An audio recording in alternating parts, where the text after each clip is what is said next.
জীৱনত ব্যৰ্থতা আহিবই, সেয়ে হাৰ নামানিবা।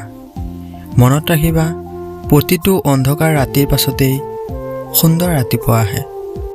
মুখত মৌ আৰু মনত বিষ লৈ যিসকল ঘূৰি ফুৰে, তেওঁলোক কেতিয়াও কাৰো আপোন হ'ব নোৱাৰে।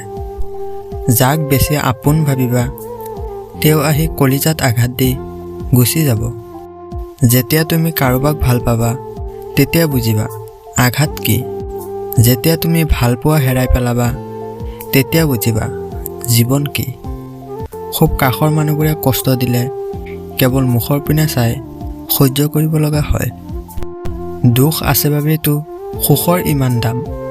মাথো মনত ৰাখিবা, দুখৰ দিনত আপোন মানুহবোৰৰ ব্যৱহাৰ।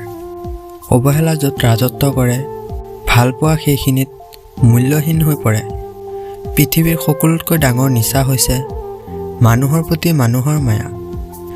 নিজক ভাল পোৱাৰ দায়িত্ব নিজেই ল'ব লাগিব, কাৰণ বেয়া থাকিলে কোনেও ভালে ৰাখিব নাহে।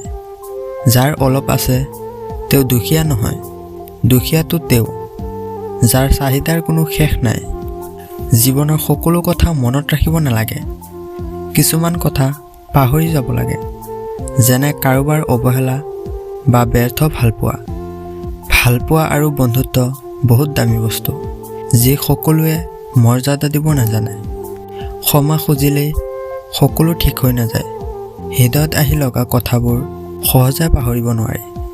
সম্পৰ্ক আৰম্ভ হয় মন ভুলোৱা কিছুমান কথাৰে, আৰু শেষ হয় বাস্তৱৰ কিছুমান কথা আৰু চকুৰ পানীৰে।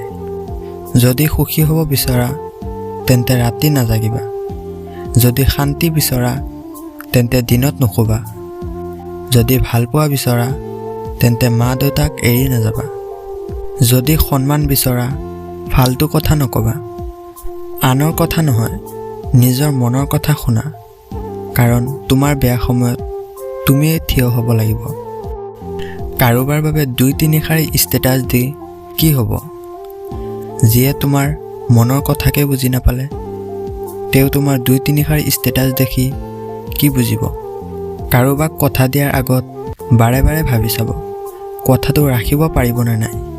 খং বেছি থকা মানুহবোৰে খঙতে বহু কথাই কৈ দিয়ে, কিন্তু খং কমিলে শেষত সিহঁতে বহুত কষ্ট পায়।